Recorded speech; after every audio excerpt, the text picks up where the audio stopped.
يعرف المجرمون بسيماهم فيؤخذ بالنواصي والأقدام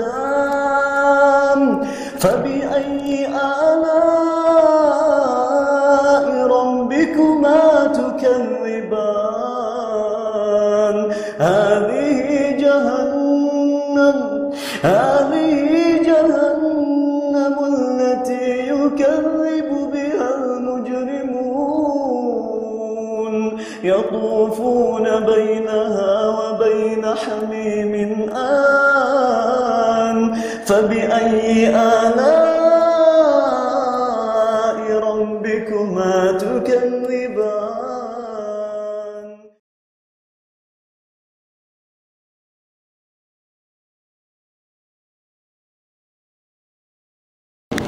Bismillah wassalatu wassalam ala rasulillah. Innal hamdalillah nahmaduhu wa nasta'inuhu wa nastaghfiruh. Sungguh segala puja dan puji hanya milik Allah. Kita puji Dia, kita mohon perlindungan dan ampunannya. Wa na'udzu billahi min syururi anfusina wa min sayyiati a'malina. Kita mohon perlindungan pada Allah dari keburukan diri kita dan keburukan amal perbuatan kita. May yahdihillahu fala mudhillalah. Barang siapa yang Allah beri hidayah, tak akan ada seorang pun yang bisa menyesatkan. Wa may yudlil fala hadiyalah. Dan barang siapa yang Allah sesatkan, tak akan ada seorang pun yang bisa memberi petunjuk. Asyhadu an la ilaha illallah. Aku bersaksi tiada Tuhan yang berhak disembah dengan benar kecuali Allah. Wa asyhadu anna Muhammadan abduhu wa rasuluh. Dan aku bersaksi Muhammad adalah hamba dan rasulnya. Amma ba'du. Nabi Adam alaihi salam gak akan pernah merasakan indahnya ampunan Allah kalau beliau gak pernah berbuat dosa. Nabi Yunus gak akan merasakan indahnya bebas dari perut ikan paus kalau Nabi Yunus gak pernah berbuat salah. Kita pun sama, gak akan pernah merasakan indahnya taubat dan indahnya kasih sayang Allah kalau kita gak pernah berbuat dosa. Dan inilah sabda Rasul SAW, jikalau kalian tidak berbuat dosa, niscaya Allah akan membinasakan kalian, menghilangkan kalian. Kemudian Allah ganti dengan suatu kaum yang mereka berbuat dosa, kemudian mereka minta ampun, kemudian Allah mengampuni mereka. Hadis sahih riwayat Abu Daud atau Hasan. Kata Ibnul Qayyim tentang hadis ini, maknanya adalah setiap manusia pasti ditakdirin berbuat dosa. Dan di antara hikmah dosa yang gak diketahui oleh banyak orang adalah ketika seorang hamba ditakdirkan berbuat dosa, dia akan merasakan tunduk di hadapan Allah dan juga merasakan indahnya ampunan Allah saat dia taubat. Maka siapapun yang Allah takdirkan berbuat dosa, jadikan itu sebagai mungkin kalau kalian tahu ketapel, katapel ya, ditarik sedikit kemudian meluncurnya jauh. Iya, ada orang yang jatuhnya dikit kemudian naiknya luar biasa. Yang jadi masalah adalah ketika aib dan dosa kita diketahui oleh orang lain. Ini kisah yang A sampaikan dulu waktu materi seminar di bawah, yaitu tentang dua orang yang pacaran, cewek dan cowok pacaran terus berzina. Setelah zina mereka taubat. Salah satunya taubat, si perempuannya taubat. Dia pingin putus dan pingin menjalani hubungan yang halal. Akhirnya setelah zina putus, kemudian si laki-lakinya pergi ke Malaysia, si perempuannya tetap di Indonesia. Dan ketika di Indonesia, dia merencanakan pernikahan si perempuannya dengan laki-laki lain yang lebih baik lah, yang jelas. Kemudian diadakan di undangan, surat undangan udah disebar, bayar DP untuk gedung pun udah dilakukan. Apa yang terjadi setelah itu? H-1 sebelum pernikahan dengan calon yang resminya, bukan dengan mantannya, H-1 si mantannya dari Malaysia nelpon, kamu kalau besok jadi nikah, aku akan sebar foto zina kita. Akhirnya si wanita ini malu. Kalau misalnya benar disebar, itu pasti si suami yang baru dinikahi itu pasti nanti akan menceraikan dia. Dan pasti aibnya dia malu banget. Si mantannya nggak mau nikahin dia, tapi dia pun kalau misalnya nikah diancam dibeberin aibnya. Akhirnya dia pilih jalan apa? Putus. Akhirnya nggak jadi nikah. Padahal udah H-1 menuju akad nikah, itu di cancel pernikahannya gara-gara takut dengan ancaman sang laki-laki tersebut. Apa solusinya? Ketika kita punya dosa yang diketahui oleh orang lain dan orang tersebut ngancam kita akan membeberkan dosa kita. Kalau misalnya kamu ngelakuin ini, saya akan sebar foto zina kamu dengan si fulan, atau saya akan sebar foto zina kita kalau emang pasangannya. Gimana? Maka katakanlah pada orang itu, jujur aja, kalau emang gak ada jalan lain. Karena kalau nanti gak nikah akan sengsara juga. Kalau nikah diancam kayak gitu, maka katakan kepada orang yang akan membeberkan aib kita, ngomong dengan tegas, sampaikan, saya punya masa lalu, saya tahu saya kotor, masa lalu saya kotor, dan Allah takdirkan kamu tahu dosa-dosa saya. Maka jikalau kamu mau membeberkan aib, apa yang bisa kulakukan? Kau bisa beberin aib, tapi ingat, di akhirat kau akan tahu akibatnya. Tegas ngomong kayak gitu. Kalaupun dia nggak taubat, maka insya Allah kita akan dapat pahala dari pembeberan aib kita tersebut.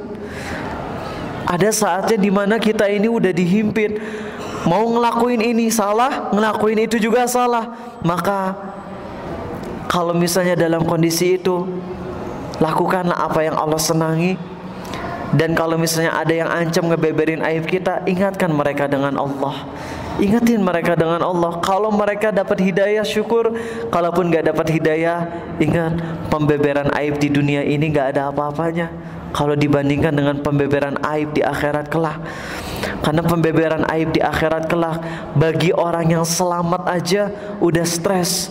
Yaitu hadis yang sering sampaikan, riwayat Muslim sahih, di mana ada seorang hamba di hadapan Allah.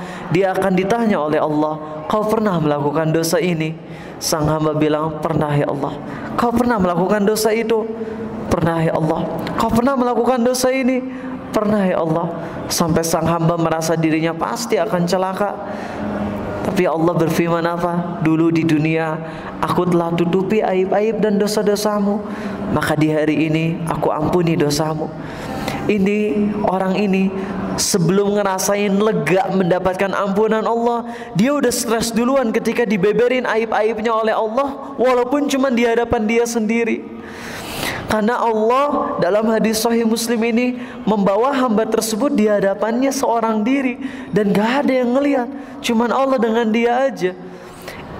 Cuman duaan aja dengan Allah udah ngebuat kita jadi sengsara ketika dibeberin aib-aibnya.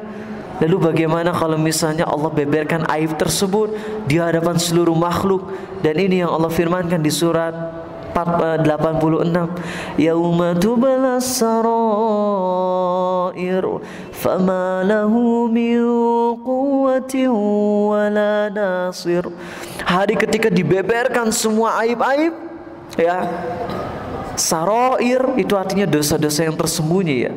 Saat dimana hari kiamat adalah saat dimana dibeberkan aib-aib, dosa-dosa yang tersembunyi, dan pada hari itu mereka nggak punya penolong, ya, nggak punya penolong, nggak punya kekuatan, dan nggak juga punya penolong.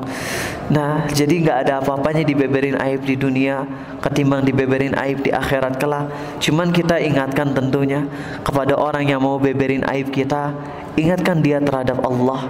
Sampaikan ke dia bahwasanya kalaupun kau sampaikan aib ini, apa untungnya? Aku sakit hati di dunia, di akhirat nanti aku bisa ngambil pahalamu, dan kamu dapat dosanya. Mungkin kamu puas ngebuat saya sakit hati, tapi insya Allah di akhirat saya puas ngambil pahala kamu. Itu aja sampaikan, ya. Dia dapat hidayah, syukur. Dia nggak dapat hidayah, tenang. Nggak ada apa-apanya dengan akhirat. Ini kalau kita imani akhirat dengan benar-benar dalam, ini saya musibah dunia itu nggak akan terlalu besar buat hati kita, insya Allah. Oke, teman-teman, ini nasihat awal, muqaddimah yang seperti biasa di kajian ini kita awali dengan materi tazkiyatun nafs, kemudian kita langsung lanjut ke materi fikih episode ketiga sekarang, ya. Dan ini ingatkan terus, tenang, materi fikih ini merupakan sesuatu yang penting, terutama di lingkungan kita, di mana ajaran-ajaran yang dulu diajarkan saat SD, ya, atau mungkin di sebagian pesantren itu sebagiannya kurang sesuai dengan dalil. Nah, mungkin ada yang bilang, tapi kan guru-guru kita juga ngambil pendapat ulama. Jawabannya iya, betul. Kalau ulama beda pendapat itu wajar, tapi kondisi kita sebagai seorang penuntut ilmu adalah harus mengusahakan sebisa mungkin untuk ngambil pendapat yang paling dekat dengan dalil. Oke, jangan sampai ketika ada ulama beda pendapat kita langsung comot, saya mau ambil pendapat ini aja. Tidak, tapi kita harus ngikutin dalil yang mana kita rasa lebih kuat. Nah, di sini insya Allah kita akan ngebahas lanjutan dari materi-materi kemarin 2 pekan yang lalu. Pekan depan insya Allah kita ngebahas kitab Tauhid, ya, episode 20 berapa, Nugrah ingat? Gak tahu ya. Pokoknya mah tentang hamba kuburan aja, ya. Dan itu nanti akan dibahas tentang bagaimana hukum perempuan ziarah kubur. Itu ada pembahasan rincinya insya Allah. Itu nanti dibahas pekan depan materi Tauhid hari Jumat, ya. Adapun buat sekarang, Rizal akan sampaikan materi tentang fikih dulu. Sekedar diperingatkan, kajian Arizal ini yang Jumat sore 3 kali fikih, 1 kali tauhid, 3 kali fikih, 1 kali tauhid, 3 kali fikih, 1 kali tauhid. Adapun di pekan kelima, kalau emang ada Jumat kelima, kan setiap 3 bulan sekali itu Jumatnya ada 5 kali, ya. Coba kalian lihat di kalender, rata-rata kan kalau Jumat cuma 4 kali, tapi setiap 3 bulan sekali itu hari Jumat tuh ada 5, ya. Nah, di hari Jumat yang 5 kali, pekan kelimanya kita akan ngebahas materi cinta, mau tentang nikah muda, mau tentang gimana caranya move on dari pacar, mau tahu gimana caranya agar hati ini nggak terlalu fokus banget sama pacar. Insya Allah nanti akan dibahas di pekan kelima tersebut, ya. Dan ini pembahasannya akan lanjut terus dari kitab Raudatul Muhibbin karangan Imam Ibnul Qayyim. Oke, sip. Kita akan bahas di sini, masuk ke materi fikih. Sekarang kita akan bahas judulnya teh apa? Rizza tahu? Kemarin teh judulnya apa? Bekas minum orang, meong dan harimau cenah. Iya, itu yang akan kita bahas. Kalian pernah dijilatin kucing nggak? Pernah? Nggak pernah? Pernah dijilatin, ya, kita masukin tangannya ke mulut kucing terus dijilatin, kadang digigit gitu, ya. Pernah dijilat sama anjing? Alhamdulillah. Kalau sama singa mati, insya Allah. Oke. Tahu nggak sih pembahasan yang kayak gini tuh sampai dibahas oleh para ulama? Apa hukumnya dijilat sama harimau? Apa hukumnya bekas harimau minum? Binatang-binatang secara umum gimana tuh bekas minum mereka? Apakah najis atau enggak? Ini materi yang mungkin kita anggapnya remeh, gak penting. Tapi ketahuilah, gak ada yang gak penting kalau ada dalilnya.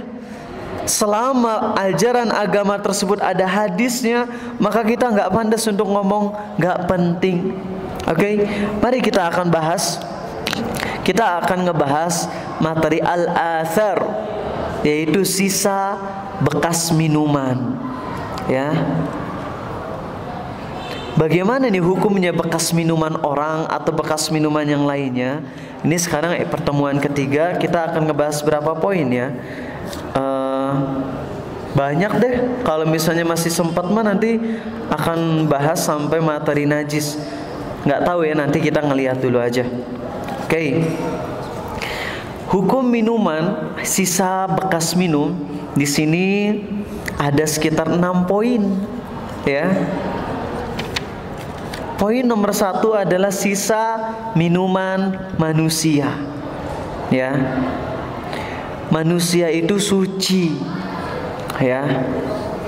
Sisa minumannya, keringatnya suci, baik dia seorang muslim maupun dia orang kafir, baik laki-laki maupun perempuan, baik wanita yang haid maupun wanita yang lagi suci. Kebalik ya, wanita yang lagi haid maupun wanita yang suci. Maksudnya yang lagi nggak haid, semuanya suci. Ya. Adapun dulu Ariza ingat waktu di Australia, pas lagi ngomong sama orang kafir teh ngejauh. Kenapa? Bisi uap mulutnya teh kena badan, najis gitu ya. Pas lagi olahraga bareng sama orang kafir teh takut bisi keringatnya nyiprat ke badan. Ada gitu ulama yang berpendapat orang kafir najis? Ada ulama yang berpendapat orang kafir itu najis berdasarkan ayat Quran, di mana Allah berfirman sesungguhnya orang-orang kafir itu rijis, sesungguhnya orang-orang kafir itu najis. Tapi najis yang dimaksud di ayat ini apakah najis fisik?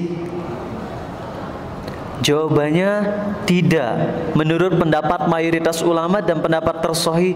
Dan minta maaf ya, kalau dalil ini mungkin agak tanda kutip porno, tapi ini yang dikatakan oleh Ibnu Hajar al-Asqalani dalam Fathul Bari.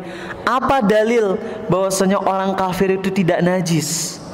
Dalilnya adalah, aduh punten pisan kalian teh masih pada bocah yang belum balik. Udah semua insyaallah di sini mah ya. Paling kalau ngelihat ada 1-2 lah yang belum balik.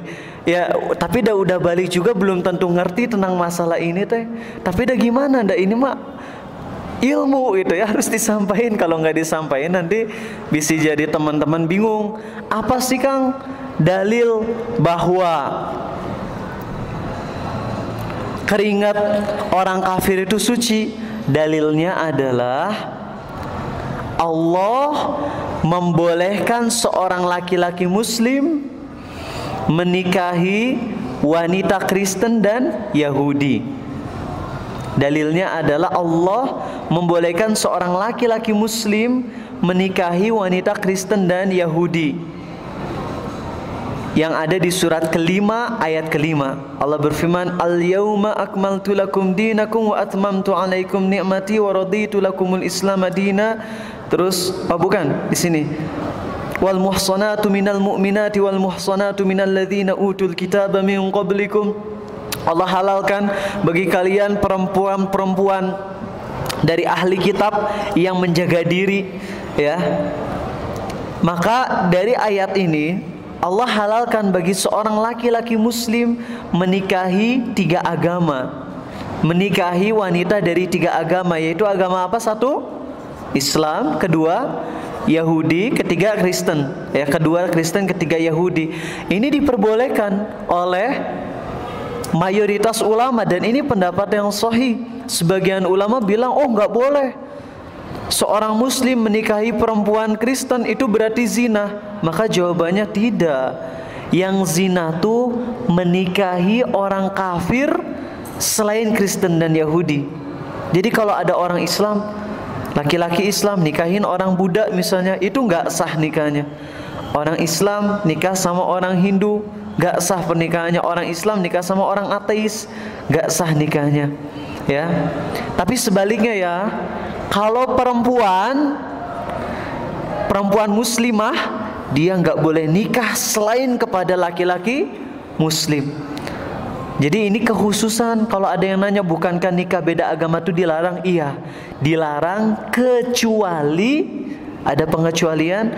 Lelaki muslim dia boleh nikah sama perempuan Yahudi dan perempuan Kristen dari sekte apapun. Ini ada orang yang bilang, Kristen yang halal mah cuma Kristen yang meyakini Allah satu-satunya Tuhan. Kata siapa? Sa'ad ibn Abi Waqqas, tahu nggak siapa? Sahabat yang apa, Cing? Sahabat yang merupakan pamannya Nabi Muhammad SAW, paman dari jalur sepupu, plus salah satu sahabat yang dijamin masuk surga. Tahu beliau punya istri berapa? Lebih dari 1, ya. Nggak tahu jumlah pastinya. Yang jelas istri Sa'ad bin Abi Waqqas itu yang pertama muslim dan yang kedua Yahudi. Apakah Yahudinya dari Yahudi yang menyembah satu Tuhan? Tidak. Dari Yahudi yang udah rusak agamanya, ya. Sehingga ini dalil jelas Ya, surat 5 ayat 5, laki-laki muslim boleh nikah kepada perempuan muslimah dan juga perempuan Kristen dan Yahudi sebagai kekhususan. Ingat, ini hanya untuk laki-laki muslim. Boleh nikah sama perempuan muslimah, perempuan Kristen, perempuan Yahudi dari sekte apapun, dari Yahudi dan Kristennya ya. Kalau Islam mah jangan, orang Islam nikah sama Syiah jangan, itu mah nggak boleh ya. Tapi kalau dari Yahudi dan Nasrani, mereka mah udah kafir ya. Mau sekte manapun anggar ya, sesat semuanya ya. Dan nggak ada orang yang sektenya lurus dari agama mereka ya. Maka di situ diperbolehkan sebagai kekhususan. Nah, apa dalil bahwasanya orang kafir itu suci, air liur dan juga keringatnya? Duh, rada nggak enak kan ngomongnya. Yaitu kata Ibnu Hajar al-Asqalani dalam Fathul Bari, Allah menghalalkan seorang laki-laki muslim menikahi wanita Kristen dan Yahudi, dan saat berhubungan tidak ada perintah dari Allah dan Rasulnya untuk cuci mulut setelahnya dan cuci badan dikarenakan keringatnya. Itu dalilnya. Aduh, nggak enak nanya gini tuh kumanya. Tapi dia gimana?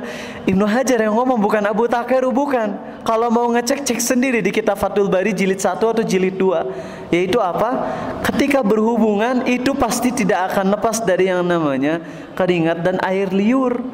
Dan Nabi SAW tidak memerintahkan seorang laki-laki yang berhubungan dengan wanita Kristen yang udah sah pernikahan untuk mencuci mulut dan juga mencuci badannya. Tapi yang diperintahkan adalah mandi wajib, sebagaimana kalau nikawin sama perempuan muslimah. Nggak dibedain tuh antara perempuan muslimah dengan perempuan Kristen. Kalau udah berhubungan sama, mandi wajib doang. Nggak ada perintah hati-hati pas lagi berhubungan pastikan mulutnya tutup plastik gitu ya. Jangan sampai ludahnya kena badan, jangan sampai keringatnya kena. Jadi kita si perempuannya teh harus kering gitu ya, harus kering pisan. Nggak boleh ada keringat sama sekali keluar, enggak. Maka ini dalil yang sangat kuat yang dipegang oleh mayoritas ulama, bahwasanya manusia hukumnya apa? Suci. Air liurnya suci, keringatnya suci, baik dari orang Islam maupun orang kafir. Ini badan secara umum, air kotoran, kencing, BAB eta mah ya najis jelas ya. Tapi kalau ludah, dahak, ingus plus keringat itu mah suci. Maka di sini ada Abu Hurairah nih. Dia ngira kalian kalau misalnya mimpi basah, kalau mimpi basah junub nggak? Junub. Kalau keluar air mani, wajib mandi wajib nggak? Wajib mandi wajib. Wajib mandi junub nggak? Wajib mandi junub kalau mau sholat ya. Kalian itu hadas besar, tapi tubuh kalian najis nggak? Nggak najis. Jangankan tubuh kalian, maaf, spermanya aja suci. Dalilnya apa? Dalilnya hadis sahih di mana Nabi SAW lagi sholat tahajud. Aisyah, beliau lagi sholat tahajud. Nabi SAW lagi sholat tahajud. Aisyah mengerik air mani beliau yang ada di pakaian. Nabi lagi sholat SAW dan Aisyah megangin baju beliau sambil ngorekin air maninya. Kalau air mani najis, mungkinkah Nabi SAW sholat dengan pakaian yang ada air maninya? Nggak mungkin. Ini membuktikan bahwasanya itu suci. Hadis ini sahih dalam kitab silsilah hadis as-sahihah, di mana Nabi SAW sholat, di pakaiannya ada air mani, lagi sholat sambil dikerik. Jadi dikeriknya itu bukan di luar sholat, tapi pas lagi sholat ya. Beliau lagi sholat, ruku, sujud ya, Aisyah mengerik air mani Rasul SAW. Nah, kalau kita junub wajib mandi besar, tapi tubuh kita mah suci. Ada loh sahabat yang ngira kalau lagi junub najis. Siapa cing? Tahu nggak? Abu Hurairah. Lihat, sahabat yang keren, ulamanya para sahabat nganggap kalau lagi junub teh badannya najis. Maka apa yang terjadi? Ya, di sini ada kisahnya. Hadis Sahih Al-Bukhari nomor 283. Ya, dan Muslim nomor 371. An Abi Hurairah radhiyallahu an, qol laqiyani Rasulullah sallallahu alaihi wasallam wa ana junub. Famasaitu ma'ahu wa huwa akhadhun biyadi fansalaltu minhu fantalaqtu faktasaltu thumma raja'tu ilaihi fajalastu ma'ah faqala aina kunta ya Aba Hurairah qultu laqitani wa ana junub fakarihtu an ujalisak faqala Rasulullah sallallahu alaihi wasallam innal mu'mina la yanjus. Dari Abu Hurairah radhiyallahu anhu, ia berkata, Rasul sallallahu alaihi wasallam pernah menemui aku sedangkan aku ketika itu dalam kondisi junub. Lalu aku berjalan bersamanya sedang beliau sendiri menggandeng tanganku. Ini beliau biasa gandeng tangan sahabat. Kalau sekarang Ariza gandeng tangan Bayu dikira maho gitu ya. Kalau para sahabat dulu biasa gandeng tangan laki-laki dengan laki-laki. Tapi ya ini kan hukumnya nggak wajib juga gitu ya. Apalagi kalau zaman fitnah. Cuman kita yang udah paham mah kalau ngelihat ada cowok gandengan tangan jangan nganggap homo ya. Anggap mungkin dia pingin ngamalin sunnah Nabi SAW. Tapi kalau kita emang kepikiran bahaya juga nih jalan-jalan di mall, komo jalan-jalan di gym gitu ya, sambil gandengan tangan mah pasti bakalan divonis sebagai maho eta. Maka ya kita jangan sampai pegang-pegangan ya. Bukannya kita ngejek Nabi, enggak. Sallallahu alaihi wasallam tidak sama sekali. Tapi kita enggak melakukan itu karena udah berubah mindsetnya daripada melakukan hal yang sunnah malah berakibat kepada orang memfitnah kita, mending kita tinggalkan itu. Maaf, ini pegangannya Nabi SAW kepada Abu Hurairah, apakah itu termasuk sunnah atau kebolehan? Yang Ariza baca itu kebolehan, bukan sunnah. Tapi wallahu a'lam, mungkin sunnah juga bisa jadi. Nggak mau bahas di bagian situ. Yang jelas gini, Abu Hurairah digandeng sama Nabi SAW. Kemudian apa yang terjadi?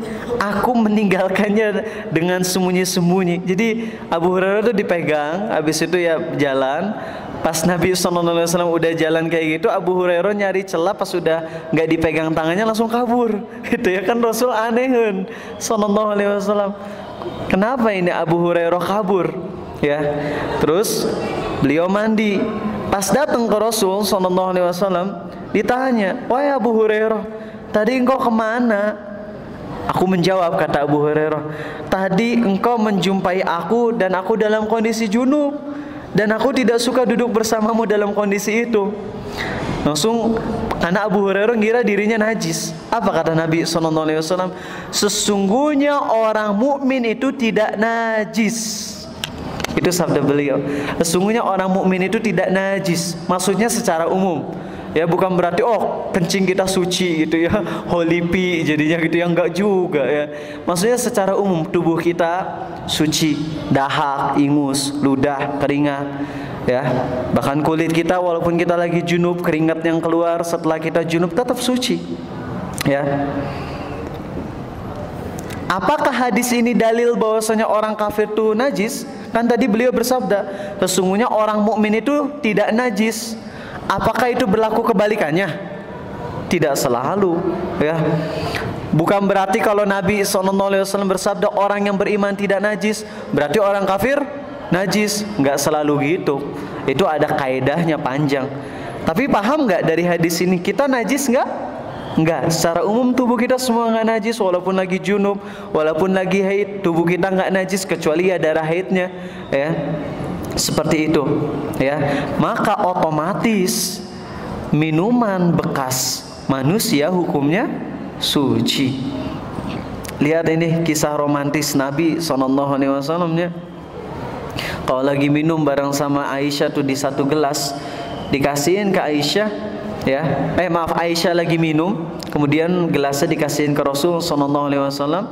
Beliau menyengaja untuk ngambil spot di mana bekas bibir Aisyah meminum gelas tersebut, ya.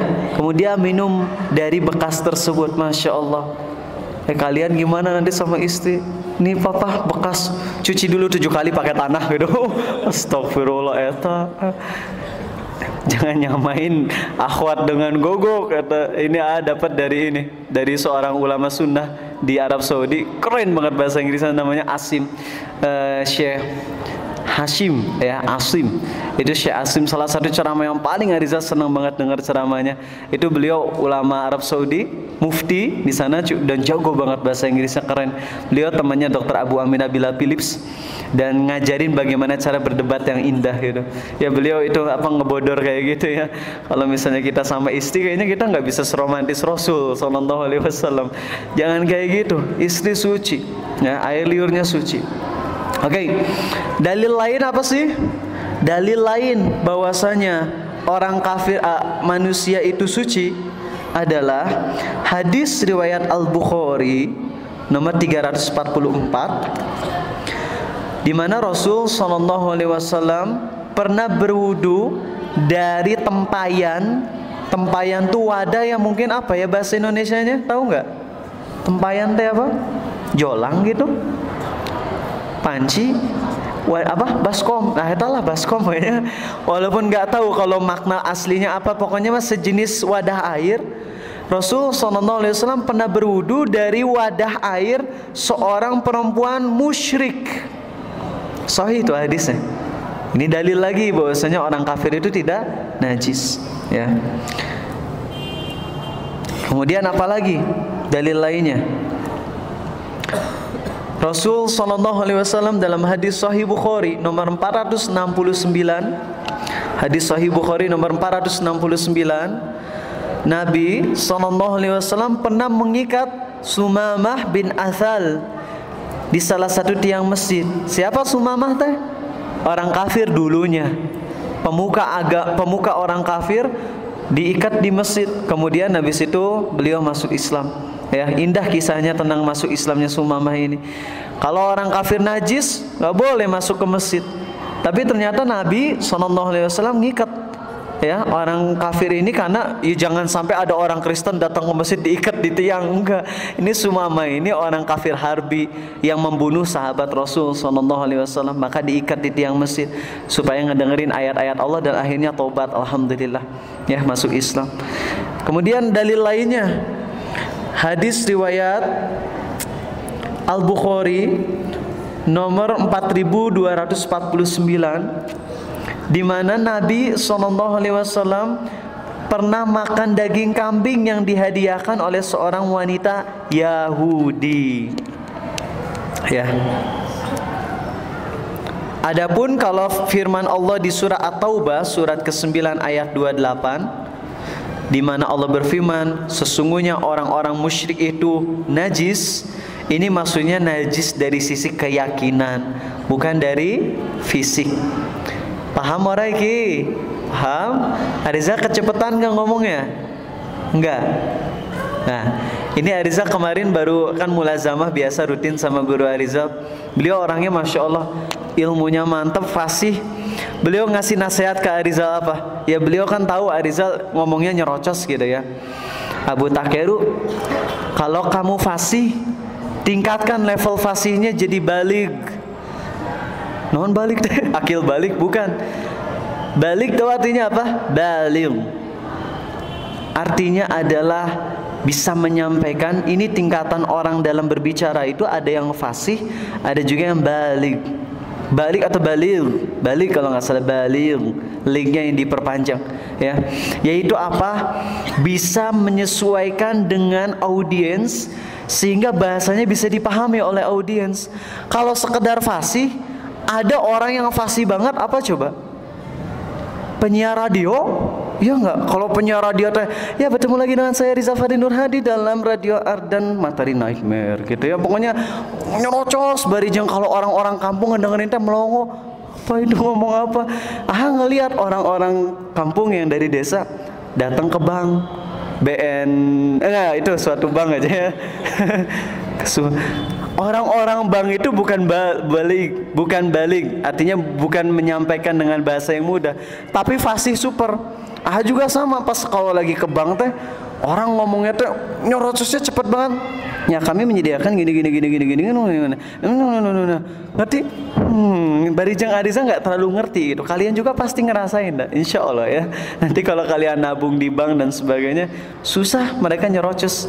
Maka ini salah satu adab, ya, seorang guru adalah bukan fasih tapi baligh, yaitu apa? Mudah untuk dicerna, dipahami oleh audiens. Maka Arizal emang kalau kalian dengerin ceramah yang 3 tahun lalu, ceramahnya teh nyerocos pisan. Dan emang salah satu keunggulan dari ceramah nyerocos adalah orang-orang jadi bingung mau tidur juga nggak bisa, kita cerewet pisan soalnya penceramahnya, nggak ngantuk jadinya. Cuman belum tentu jadi paham. Maka di sini Ariza mulai memperingan intonasi, memperlambat tempo ceramah supaya lebih mudah dipahami. Paham orang iki tadi? Poin nomor 1 ngerti? Alhamdulillah. Sip.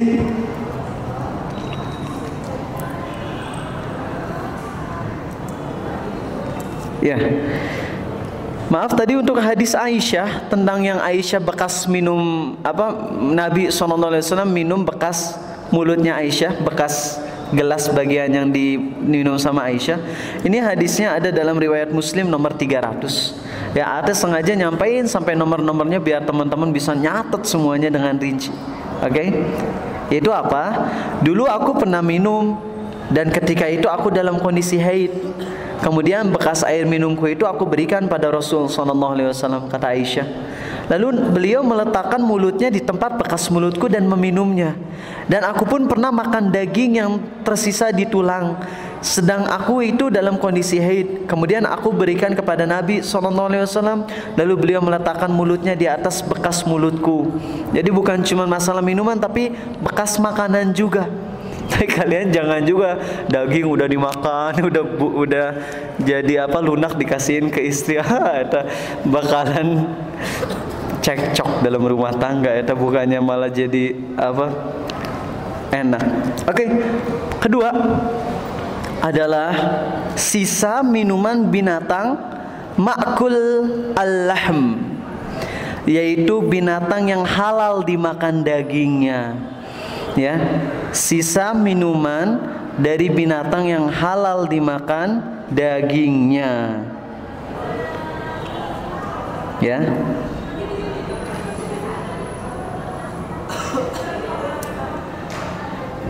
Ya. Pendapat yang paling kuat adalah sisa minuman dari binatang yang halal dimakan dagingnya, hukumnya adalah suci. Apa aja cing binatang yang halal dimakan dagingnya? Ayam, apalagi? Kambing, terus sapi, bebek, hiena. Tahu hiena? Serigala, jenis hiena kan ada. Bukan, kalau serigala haram, tapi kalau hiena itu serigala tapi beda family atau beda ordo eta, atau beda clan. Nggak tahu ya misalnya. Pokoknya nanti kalian lihat hiena, itu daging hiena halal jelas, dalilnya sahih. Nah, bekas dari minuman mereka hukumnya adalah suci. Dalilnya apa? Dalilnya adalah ijma ulama alias kesepakatan ulama. Ada dalam kitab Al-Mughni jilid ke-1 halaman 50. Kitab Al-Mughni jilid ke-1 halaman 50, di mana Ibnu Munzir berkata, para ulama sepakat bahwasanya bekas minuman hewan yang halal dimakan dagingnya adalah suci, boleh diminum dan boleh dipakai buat wudu. Ya. Walaupun binatang-binatang tadi baru makan benda-benda kotor. Ayam teh yang suka makan kotor teh apa? Dedak itu dedak.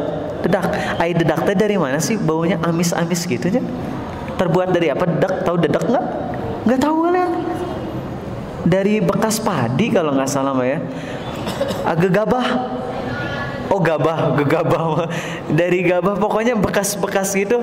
Walaupun kelihatannya kotor, bau, mereka baru makan, habis itu minum dari minuman, dari misalnya gayung, tetap airnya suci dan bisa dipakai buat diminum dan juga bisa dipakai buat wudhu. Oke? Poin nomor 3, sisa minuman kucing. Ini yang sempat viral, ya. Ustadz F.V. Effendi tahu? Ustadz Abu Yahya Badrussalam tahu? Iya. Dua-duanya sama berpendapat bahwasanya kotoran kucing itu suci. Ya. Cuman nggak tahu kenapa yang diejek-ejek abis-abisan Ustadz Abu Yahya Badrussalam. Padahal ini perkara yang memang masih diikhtilafkan ulama. Ya. Ingatin lagi ya, adab nih. Adab, ingat baik-baik.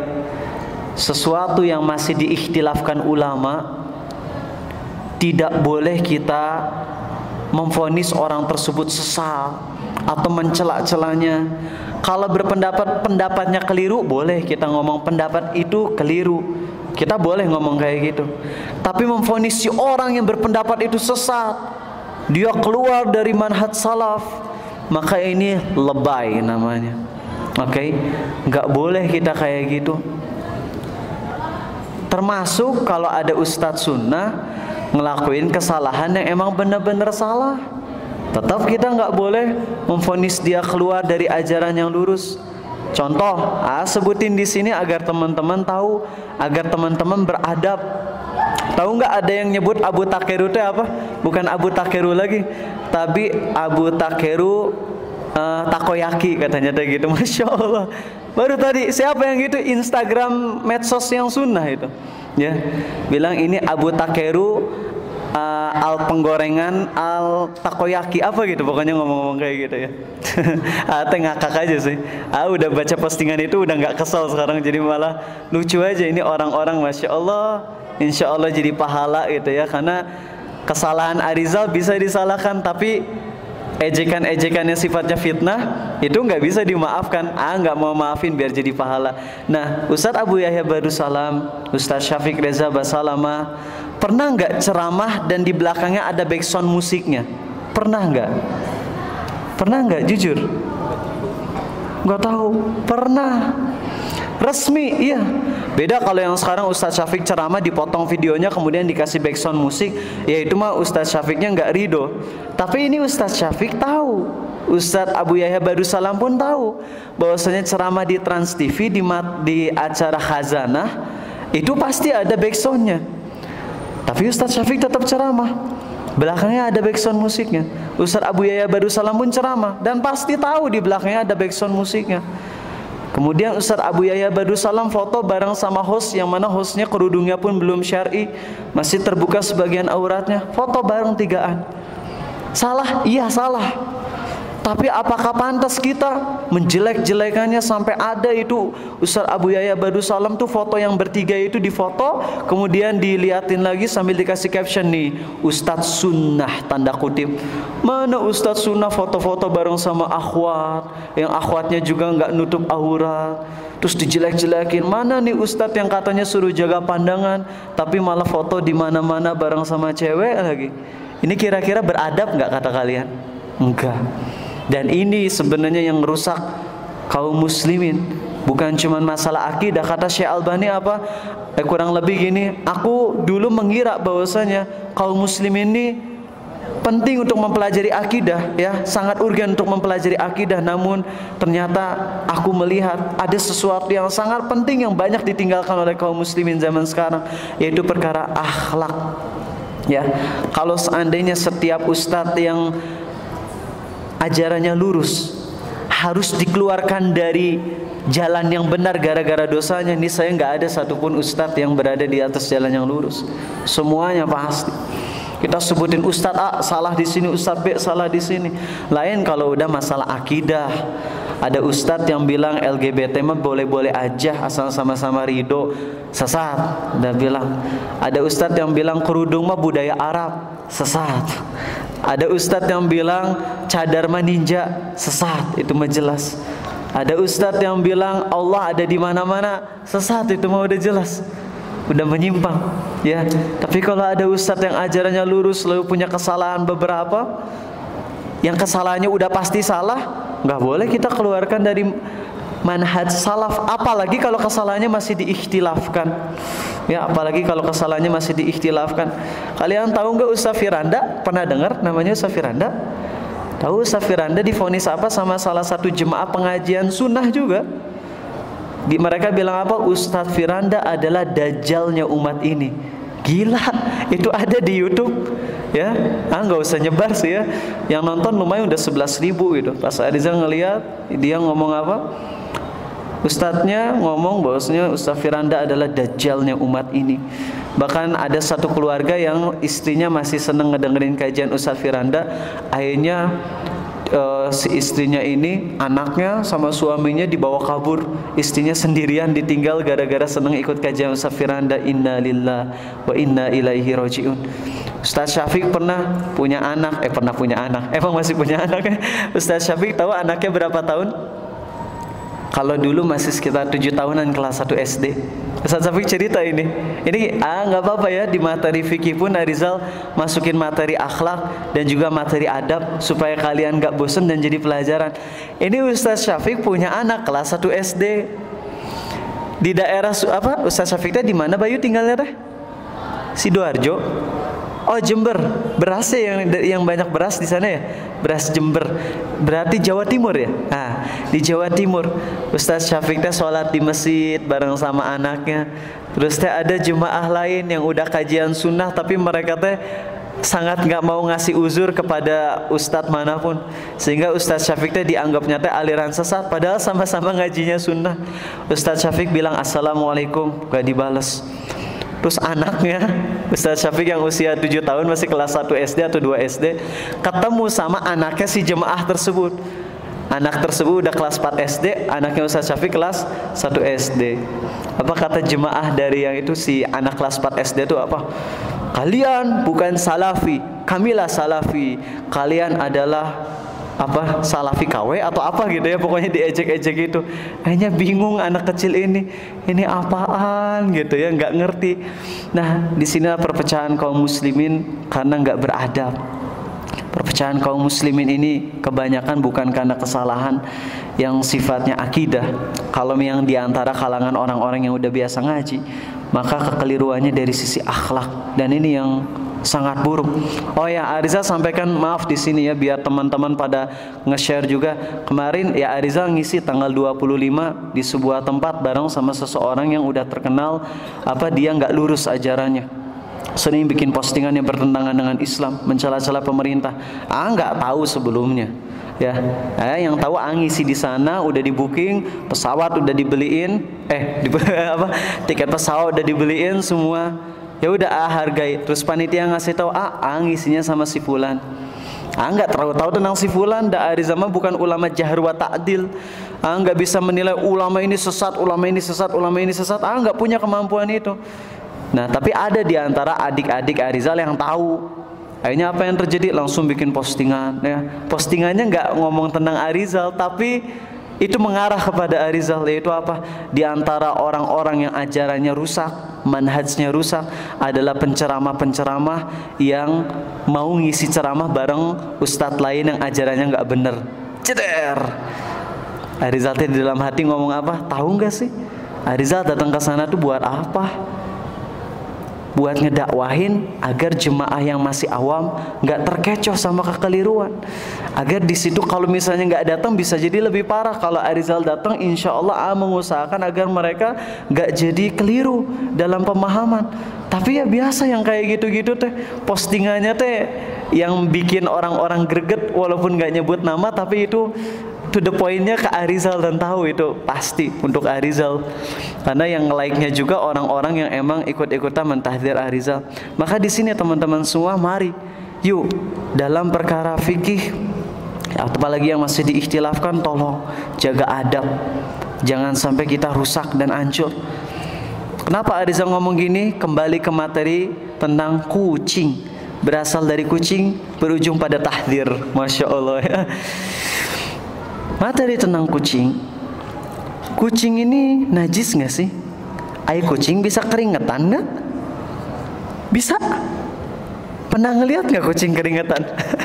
Soalnya di sini ditulis sama Syekh Abu Abdurrahman Adil bin Yusuf Al-Azazi, keringatnya dan sisa minumannya adalah suci. Tapi asal nggak pernah ngelihat kucing keringetan ya.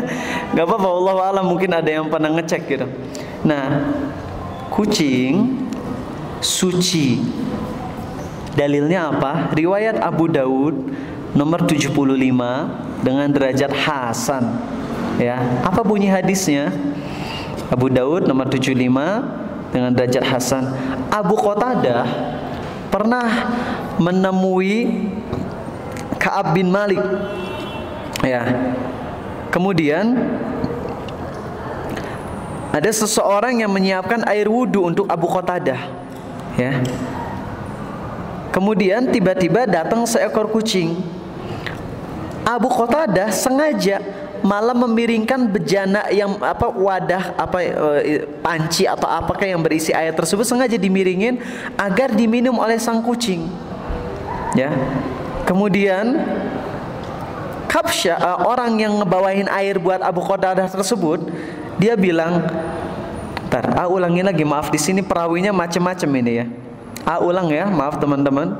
Ulang yang lebih komplit lagi. Dari Kabsyah bin Ka'ab bin Malik. Jadi Kabsyah ini yang ngebawain air ya. Kabsyah binti Ka'ab bin Malik. Ini laki-laki atau perempuan? Binti perempuan. Kabsyah binti Ka'ab bin Malik ya. Jadi Kabsyah ini berada di bawah asuhan Abu Qatadah. Apakah anak tiri atau apa, wallahu alam. Yang jelas atau sepupu kalau nggak salah, atau keponakan. Nanti di sini ya. Nah ya, ini keponakan ya. Jadi keponakannya Abu Qatadah datang ke Abu Qatadah. Kemudian si wanita ini yang merupakan keponakan Abu Qatadah yang bernama Kabsyah tadi, nyiapin air di panci lah, bejana gitu. Kemudian pas sudah disiapin air untuk wudunya Abu Qatadah, malah Abu Qatadah sengaja dimiringin tuh minumannya, si pancinya, agar diminum sama kucing. Setelah diminum sama kucing, Abu Qatadah akhirnya berwudu. Ya, setelah diminum sama kucing, akhirnya Abu Qatadah berwudu dengannya. Ya, maka Kabsyah aneh ngelihat perilaku Abu Qatadah ini. Langsung Abu Qatadah bilang, wahai keponakanku, kau heran dengan apa yang kuperbuat ini? Iya, kata Kabsyah. Kemudian Abu Qatadah bilang, Rasul SAW bersabda bahwasanya kucing itu tidak najis. Sesungguhnya ia termasuk ke dalam golongan binatang jantan dan binatang betina yang selalu berada di sekitar kalian. Ya, ini dari segi terjemahnya agak kurang pas ini ya. Kalau misalnya terjemah yang lebih pasnya adalah sesungguhnya kucing itu ya sering berkeliaran di antara kalian, baik kucing laki-laki maupun kucing perempuannya gitu. Ya. Dan ini adalah dalil bahwasanya sisa minuman kucing adalah suci. Tapi kalau kotorannya gimana? Kalau kencingnya gimana? Kalau itu mengenai kotoran dan kencing kucing, hampir seluruh ulama sepakat bahwasanya kotoran dan kencing kucing itu najis. Dari mana dalilnya? Dalilnya adalah Nabi SAW pernah lagi buang air besar, kemudian nggak ada air. Ceboknya pakai apa kalau nggak ada air? Tisu. Tisu nggak ada di zaman Nabi SAW. Pakai apa? Batu, betul Fadal. Batunya tapi bukan batu yang rege-rege ya. Pakai batu yang rege-rege nanti harus ke rumah sakit. Batunya itu batu yang lurus ya, yang kesat tapi bentuknya itu kesat tapi bentuknya nggak rege-rege. Boleh dengan 3 batu yang kayak gitu, atau 1 batu yang punya segitiga, yang bentuknya segitiga ya, segitiganya tapi jangan yang lancip, nantinya nojos juga. Dan itu boleh pakai sisi-sisinya, walaupun 1 batu tapi pakai sisi yang 3 itu boleh. Atau pakai 3 buah batu yang semuanya ya keset gitu dan nggak rege-rege. Nah, sahabat dimintain untuk ngebawain batu. Sahabat nemu batunya berapa? 2. Satu laginya apa? Satu laginya teh, maaf pisan, keledai gitu ya, keledai jinak. Keledai jinak tuh haram dimakan dagingnya. Kalau keledai liar halal dimakan dagingnya. Ini keledai apa? Jinak. Keledai jinak haram dimakan dagingnya ya. Dia BAB dan BAB-nya kering, jadi mirip batu. Sahabat ngasih si batu ngasih 2 batu plus 1 kotoran dikasihin ke Rasul SAW. Nabi ngambil 2 batu, yang 1 laginya ini kotoran dibuang sama Nabi SAW. Sesungguhnya ini najis kata beliau. Nah, hubungannya apa dengan kotoran kucing? Tadi kotoran keledai jinak adalah najis. Karena keledai jinak haram dimakan, maka kotoran dan minumannya, kotoran dan air kencingnya pun najis. Para ulama mengkiaskan menganalogikan segala binatang yang haram dimakan dagingnya, otomatis kotoran dan air kencingnya najis. Kucing halal atau haram? Haram dimakan, halal dipelihara. Ya, boleh nggak kucing dimasukin ke kandang? Boleh, asal dikasih haknya. Kata Abu Haidar ada 3, 1 makanan, 1 minuman, 1 pasangan, gitu ya. Kasihan kalau nggak dikasih pasangan. Maukah kalian hidup jomblo sampai mati? Tentu tidak, kata Abu Haidar ya. Halo, masya Allah beliau ini lagi ngakak. Oke. Jadi seperti itulah tentang sisa minuman air, sisa minuman kucing. Kita lanjut. Sisa minuman dari bigol. Bigol adalah anak dari perkawinan kuda dan keledai. Kuda dan keledai itu bisa dikawinin. Lahirlah begal lagi. Begal. Lahirlah bagol. Kalau di surat An-Nahl, wal khayla wal bighala wal hamira litarkabuha wa zinah. Bigol. Bigol itu perkawinan antara kuda dan keledai. Di sini bagus banget lihat ayatnya ya. Wal khayla wal bighala wal hamir. Tahu nggak artinya apa? Wal khayl kuda, wal bighal bigol, dan hamir keledai. Lihat disimpannya di tengah ya. Indah banget Allah menurunkan ayatnya. Kuda, yang pertama kuda, yang ketiga apa? Keledai, yang tengah bigol. Dan bigol itu emang perkawinan antara kuda dan keledai. Masya Allah, ini mukjizat dari susunan kata-kata di Quran ini. Kalau kita paham bahasa Arab secara mendalam, kita akan kagum. Itu urutan itu nggak sia-sia. Kenapa Allah nggak bilang bigol dulu, baru kuda, baru keledai? Tapi Allah nyebutinya kuda dulu, terus bigol di tengah, terus keledai baru di akhir. Karena emang bigol itu adalah perkawinan antara kuda dan keledai. Masya Allah ya. Cuman mereka fertil. Tahu fertil? Nggak bisa punya anak lagi, mandul. Jadi kalau bigol dikawinin sama bigol, mandul gitu ya, nggak akan punya anak. Itu menurut sebagian teori biologi sih. Tapi kalau secara Islam sangat mungkin bagi Allah untuk membuat bigol punya anak ya. Nah, bagaimana hukumnya sisa minuman keledai dan bigol? Kata Ibnu Qudamah, pendapat yang paling tepat menurutku, bukan menurut Abu Takeru ya, ini menurut Ibnu Qudamah, ulama besar. Bekas minuman bigol dan keledai adalah suci. Dikarenakan bigol ini adalah kendaraan yang sering dikendarai oleh Rasulullah SAW. Begitu juga para sahabatnya. Ya. Andai bigol itu najis, niscaya Rasul SAW akan menjelaskan tentang perkara tersebut. Ya, andai bigol itu najis, masuk bekas minumannya najis, niscaya Rasul SAW akan memberitahukan tentang hal tersebut. Ai kucing berada di sekitar Nabi dan sahabat nggak? SAW ada. Bigol sama.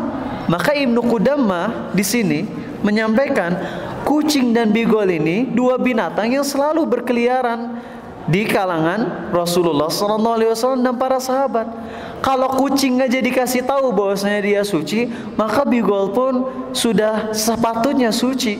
Apalagi Nabi SAW tidak memberitahukan tentang kenajisannya, maka hukumnya adalah suci bekasnya. Ya, di sini Ibnu Qudamah menyamakan kucing dengan bigol.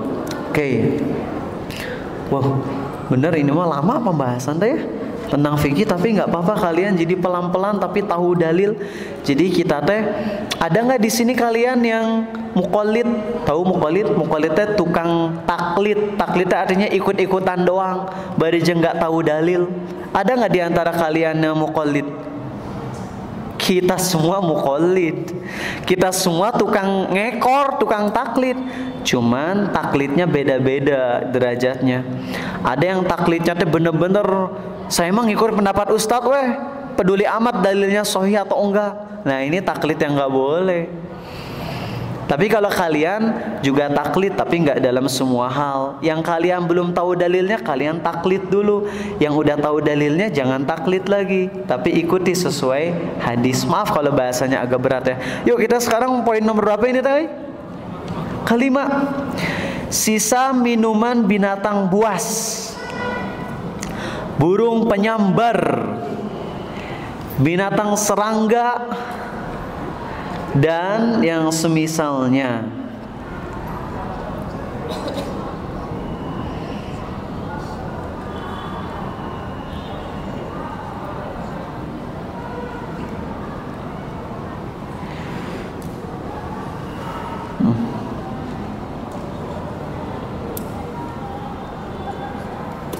Iya.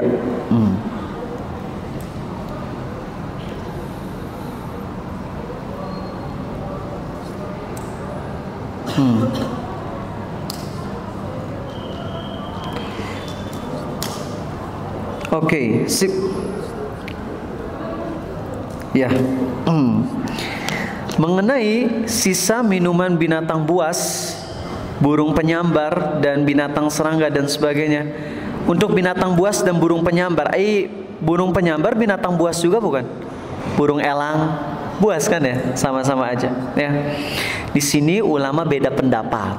Nah, di sini kita masuk ke perbedaan pendapat ulama. Bismillah. Ya. Sebagian pendapat menyatakan bahwasanya sisa minuman binatang buas, harimau, macan, beruang, burung elang, dan binatang-binatang lainnya yang merupakan binatang buas, ular. Ular suka minum nggak? Pernah ngeliat ular minum? Pernah? Gimana minumnya? Serem. Gelegek-gelegek gitu. Masya Allah. Nggak pakai lidah gitu nggak ya? Oh diminum gitu. Disedot gitu ya. Ular sendiri jadi sedotan gitu. Sedotan panjang dah. Nah, teman-teman semua, sebagian ulama berpendapat bahwasanya sisa minuman binatang buas hukumnya najis. Dan ini adalah pendapat yang dipegang oleh Syekh Albani. Ya. Ini adalah pendapat yang dipegang oleh Syekh Albani. Apa dalilnya? Dalil yang dipakai oleh Syekh Albani dan juga para ulama yang menyatakan bahwasanya sisa minuman binatang buas adalah najis. Dalilnya adalah ini. Rasul SAW pernah ditanya mengenai air yang berada di gurun, ya, oasis gitu ya. Mengenai oasis di mana binatang buas dan binatang melata, mereka bergantian ngambil air dari minum dari air tersebut. Ya. Kemudian beliau bersabda, jika kadar air telah mencapai 2 kullah, maka ia tidak mengandung najis. Ya, dari hadis ini ada indikasi berarti kalau airnya di bawah 2 kullah bisa kena najis dong, gara-gara bekas minuman dari macan dan sebagainya. Ya. Adapun pendapat yang pertama, ya, ini menyatakan bahwasanya hukumnya suci. Apa dalil mereka? Dalil mereka adalah Rasul SAW pernah ditanya, wahai Rasulullah, bagaimana hukumnya meminum sisa air dari binatang buas? Kemudian Nabi SAW memperbolehkannya. Namun hadisnya dhaif, lemah. Ya, hadis ini dhaif. Namun Imam Nawawi memaparkan sebuah atsar juga nih, yaitu Umar bin Al-Khattab ditanya tentang bekas minuman binatang buas, dan Umar pun bilang bahwasanya itu suci, hanya saja derajatnya mursal. Hadis mursal sesahih apapun pasti dhaif. Tahu mursal nggak? Mursal teh dari tabiin langsung loncat ke Nabi Muhammad SAW. Mungkin nggak tabiin ngedengar hadis dari Nabi SAW. Kalau ada tabiin ngedengar hadis dari Nabi SAW, namanya bukan tabiin lagi, tapi apa? Sahabat. Tapi ini mah tabiin yang jelas-jelas nggak pernah ketemu Rasul SAW. Hadisnya loncat dari tabiin, langsung ke Rasul SAW. Maka hadisnya mursal. Sesohih-sohihnya hadis mursal, anggar we doif. Namun kata Imam Nawawi, walaupun atsar ini mursal, namun memiliki syawahid yang menguatkan hadis ini, sehingga inilah yang dikuatkan oleh fatwa Lajnah Daimah. Lajnah Daimah ini adalah MUI-nya Arab, MUA gitu ya, Majelis Ulama Arab Saudi ya. Itu berfatwa sisa minuman binatang buas adalah suci. Kalau Arizal dalam kondisi ini, Arizal lebih condong ke pendapat yang kedua, pendapat Syekh Albani, yaitu sisa minuman binatang buas itu najis kalau emang si airnya dikit. Adapun kalau airnya banyak nggak ada masalah ya. Air kolam renang diminum sama gogok, bahkan sama babi, sama harimau, semua binatang minum di situ, insya Allah tetap suci. Dan kolam renang mah banyak airnya, gitu. Paham ya? Sip.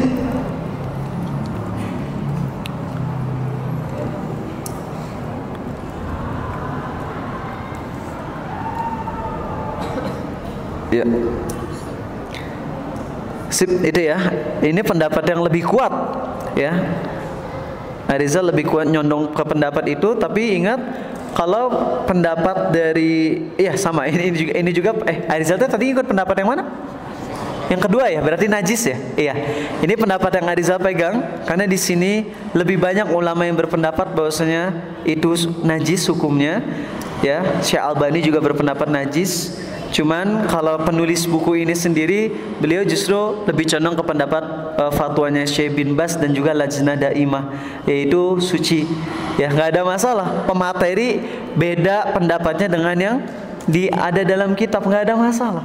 Ustadz Abu Haidar juga dalam kajian Bulughul Maram sering beliau menyampaikan pendapat ulama yang ada di kitab, tapi beliau megang pendapat yang lain, dan ini nggak ada masalah. Ya, apalagi pendapat ini pendapat ulama juga dua-duanya, maka jangan disalahkan. Terakhir, ini alhamdulillah habis ya, yaitu sisa minuman anjing dan babi. Ya, sisa minuman anjing dan babi.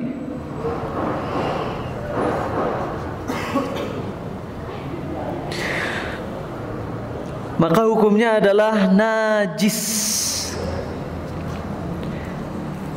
Ini pendapat yang paling kuat berdasarkan sabda Rasul sallallahu alaihi wasallam dalam hadis Sahih Muslim nomor 279. Beliau bersabda, sucinya bejana seseorang di antara kalian apabila seekor anjing menjilatnya, maka hendaklah ia mencucinya 7 kali, dan yang pertamanya dicampur dengan tanah. Itu ya. Jadi itu cara mensucikan dari bekas jilatan anjing. Lalu gimana kalau misalnya anjingnya nggak ngejilat wadah minuman, tapi langsung ngejilatin badan kita? Apakah kita harus dicuci tanah 7 kali gitu? Tanah yang pertama air, misalnya air ini campur tanah sampai keruh, gitu. Lalu 6 kali tanpa tanah, apa gitu? Nanti itu pembahasannya ya. Ada perbedaan pendapat ulama. Tapi anehnya nih, kalau emang harus gitu, pernah nggak ngedengar kisah orang kafir yang punya anjing pas masuk Islam mandi pakai air tanah? Ada nggak? Enggak ya. Dulu para sahabat Nabi SAW punya anjing nggak? Jangankan yang kafir, yang muslimnya aja punya banyak anjing untuk berburu.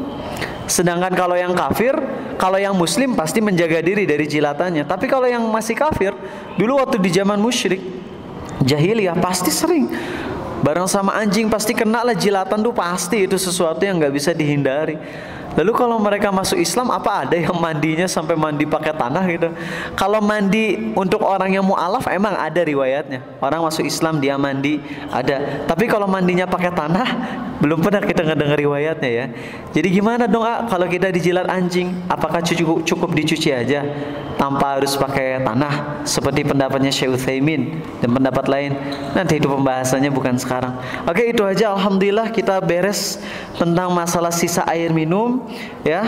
Nanti hukum-hukum najis. Wah, ini nanti teman-teman penting buat akhwat, apalagi hukum keputihan, hukum nanah, hukum ingus, hukum muntah, hukum tulang tanduk kuku dari bina gajah misalnya gitu ya. Dan masih banyak lagi, ini insya Allah pembahasannya panjang dan ini lebih komplit daripada materi babi versus dogi yang ada di YouTube yang ceramah 2 tahun yang lalu. Wallahu alam. Ya teman-teman semua, minta maaf banget ya nggak bisa masukin orang-orang lagi ke grup WA. Tapi bagi yang mau nanya-nanya pertanyaan ke Arizal bisa langsung PM. Caranya adalah pertama add dulu di Line ya, ID-nya Syifa Syahzanan. Syifa Syahzanan, SYIFA, Syifa SYIFA, Syahzanan, SYAHZANAN, Syifa Syahzanan. Itu istri Arizal.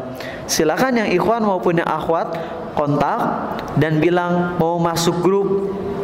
Nanti akan dikasih persyaratan untuk masuk grup. Kalau udah masuk grup, nanti akan dikasih kesempatan buat nanya pertanyaan langsung PM ke Arizal. Ya, gitu. Kalau nanya di Paradise Driver nggak akan kebaca. Ya, oke, itu aja.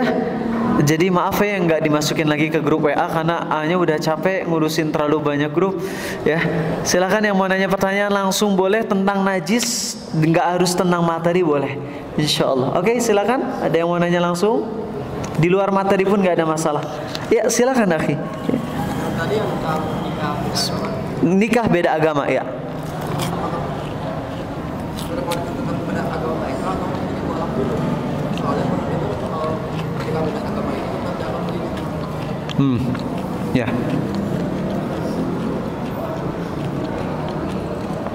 Mengenai menikah dengan orang Kristen dan Yahudi, apakah si wanita Kristen atau Yahudinya harus masuk Islam dulu? Jawabannya tidak. Buktinya saat Ibn Abi Waqqas nikah dalam kondisi istrinya masih Yahudi, gitu. Adapun kalau Nabi SAW memang pas beliau nikah sama Sofia, Sofia kan Yahudi. Sebelum nikah emang Sofianya masuk Islam dulu, baru nikah. Tapi para sahabat yang lain enggak, nikah dulu dan masih dalam kondisi kafir walaupun udah nikah. Gitu. Ini sebagai kekhususan, sehingga makna nikah beda agama tu zina itu secara umum ya. Nikah dengan beda agama tu zina, kecuali seorang laki-laki Muslim boleh nikah sama wanita Yahudi dan Kristen. Gitu ya. Adapun sebaliknya, wanita Muslim nggak boleh nikah kecuali sama laki-laki Muslim. Tuh ya. Ini pendapat mayoritas ulama. Tapi ini lucu loh. Ini pendapat mayoritas ulama ya. Lalu ada satu ulama terkenal gak sepakat dengan pendapat ini. Kemudian si pendapat satu ulama terkenal yang merupakan pendapat super minoritas, dia malah ngomong, tuh orang-orang yang berpendapat boleh nikah dengan wanita Kristen Yahudi itu pendapat sesat.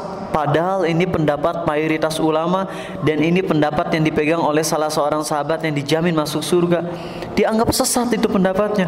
Masya Allah. Ya, jadi harus hati-hati teman-teman dalam memvonis-vonis kayak gini, sesat. Padahal masih perkara fikih yang diikhtilafkan. Gitu ya. Oke. Sip. Saya mau nanya dong. Bentar ya.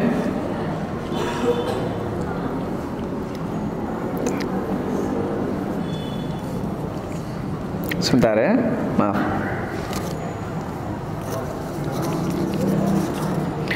Saya mau nanya, saya bersahabat dengan teman sekelas saya tetapi dia laki-laki bukan mahram. Sedangkan kami sudah bersahabat sangat dekat sekali. Apa hukumnya saya bersahabat dengan orang yang bukan mahram? Boleh bersahabat dengan dia atau enggak? Setan itu enggak akan berhenti ya ukhti ya. Jadi sebaiknya emang bukan sebaiknya, saya sarankan untuk tidak sampai bersahabat dekat. Karena kalau yang dimaksud sahabat pasti ya jalan bareng, ngobrol bareng, cekek-cekekan bareng ya. Dan kalau kita udah biasa sama hal tersebut, bahaya. Berarti hati kitanya udah gak nganggap itu dosa lagi. Padahal interaksi ikhwan akhwat itu diperbolehkan selama yang memang dibutuhkan.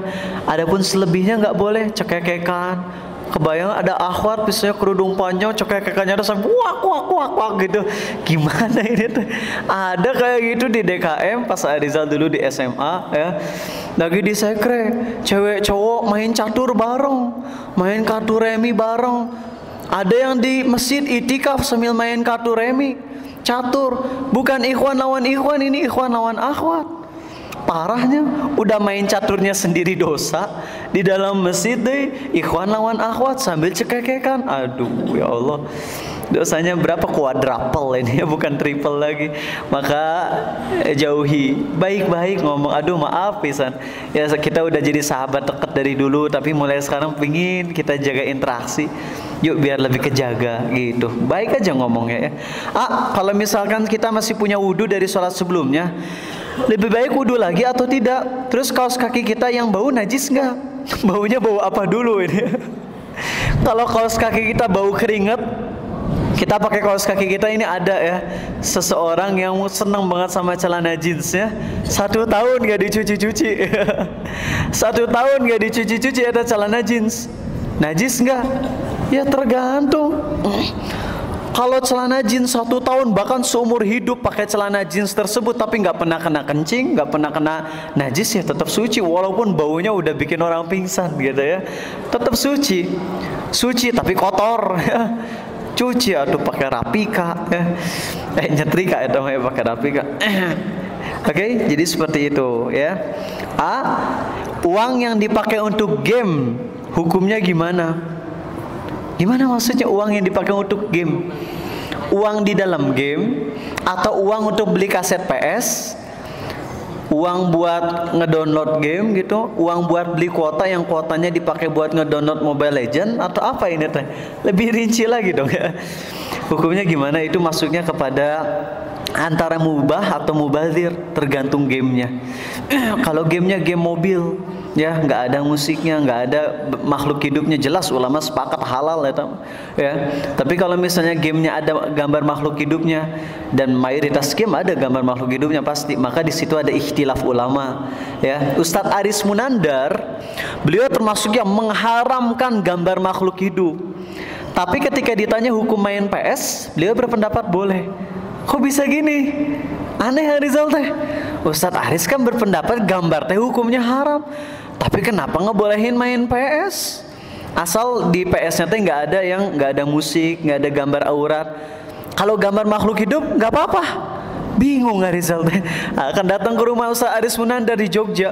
Ya, di teras beliau ngomong ada 6 perkara yang Arizal bahas sama beliau. Salah satunya tentang cosplay, dakwah dengan drama. Tentang cosplay hukumnya nggak mutlak haram, ya nggak sampai ke haram, itu kata beliau.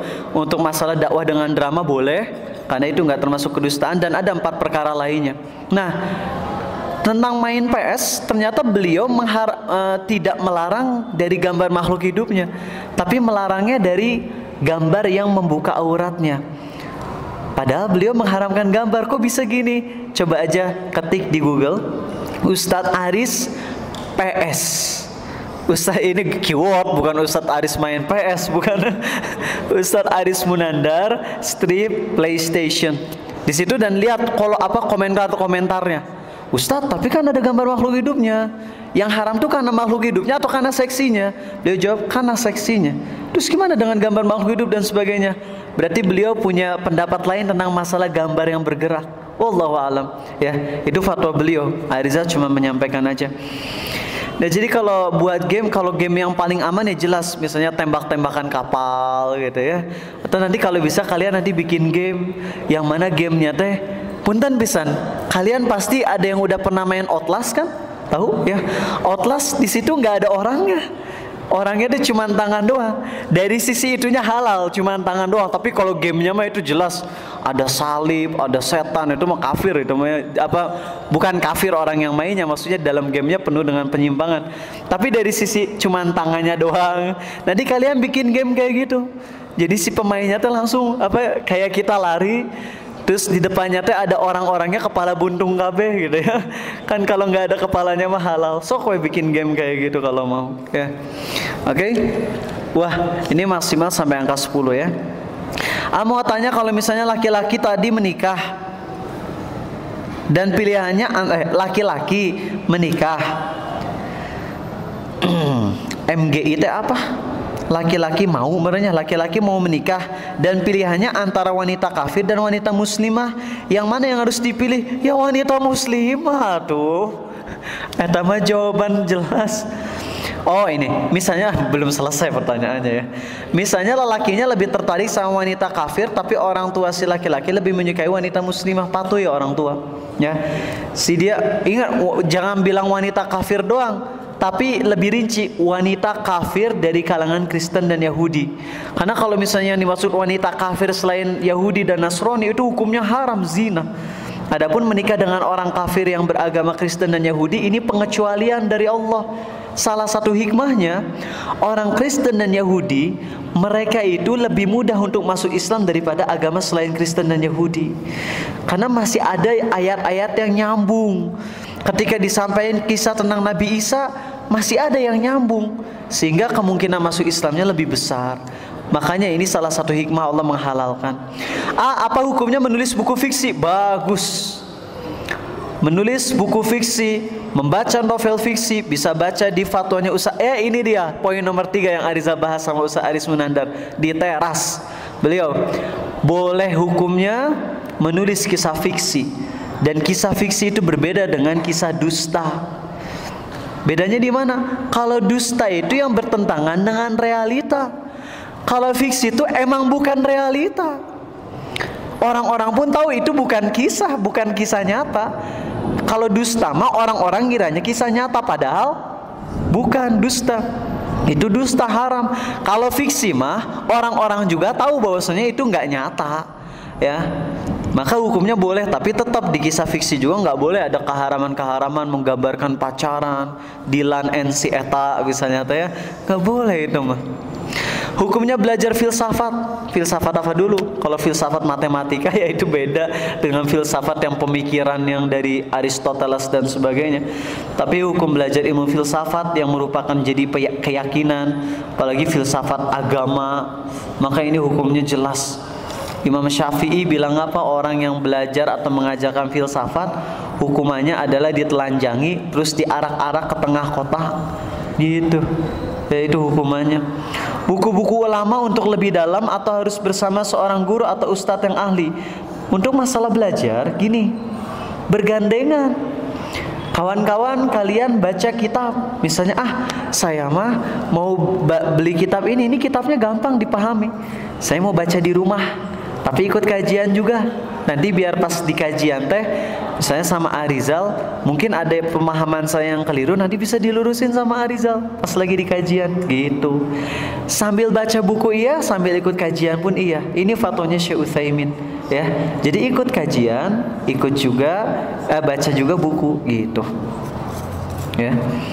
Kan ada yang bilang jangan belajar buku, nantinya gurunya setan. Itu nggak bisa dibenarkan mutlak. Amanahnya hukumnya gimana menuntut ilmu dalam liko, di mana itu diberikan dari kakak tingkat. Gini, kalau kakak tingkatnya akidahnya lurus, ajarannya lurus, ilmunya mateng dan tidak menyampaikan kecuali yang memang benar-benar dipahami dengan pemahaman yang lurus, maka nggak ada masalah. Dan liko di sini yang dimaksud adalah liko lingkaran gitu. Adapun kalau liko yang dimaksud tuh seakan-akan terorganisasi yang mana sampai-sampai kalau mau pindah ke guru lain teh harus ditransfer gitu ya. Itu ada yang kayak gitu. Sehingga kalau mau pindah guru tuh harus dengan ACC guru pertama dulu. harus ditransfer dulu. Maka ini mah dipertanyakan, kenapa harus gini?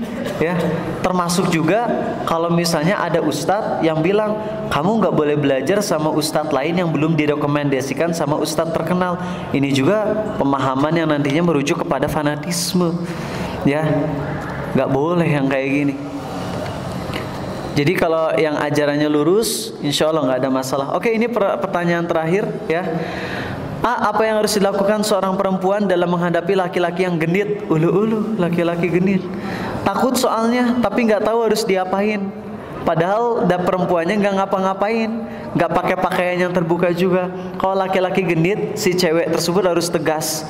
Kalau bisa kayak Sofiyah, bibi Rasul Sallallahu Alaihi Wasallam, yang beliau bisa nggak jangan one hit kill itu ya kalau Sofiyah ya, ngambil tiang dipukulin langsung mati ke orang Yahudi yang memerangi beliau.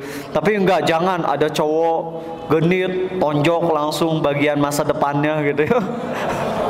Jangan. Tapi dengan ucapan yang tegas.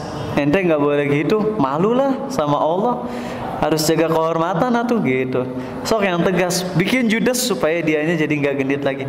Oke, itu aja. Ariza, maaf banget, capek banget ya. Doakan supaya masih bisa sehat. Insya Allah hari Ahad nggak ada kajian. Berhubung Arizal hari Sabtu, Minggu, dan Senin di Bengkulu, dan doakan agar bisa meluruskan dakwah yang keliru di tempat-tempat tersebut. Kalau teman-teman ngelihat ada postingan Abu Takeru ngisi sama ustadz ini yang akidahnya nggak lurus, jangan cepat ngevonis siga si eta, dan nantinya malah jadi bahan fitnah ya tete. Dan Ariza teh heran masih banyak yang nge-like. Mungkin orang-orang yang nge-like mah berpendapat oh itu mah buat nasihat pribadi. Iya, buat nasihat pribadi. Tapi kalau misalnya itu merujuk kepada pemfitnahan kepada individu tertentu, maka sebaiknya jangan di-like karena nantinya malah nimbulin fitnah yang lebih besar. Oke, jangan dengan mudah kita memposting sesuatu yang memudaratkan yang lain nantinya. Subhanakallahumma wa bihamdik, asyhadu an la ilaha illa anta astaghfiruka wa atubu ilaik. Assalamualaikum warahmatullahi wabarakatuh.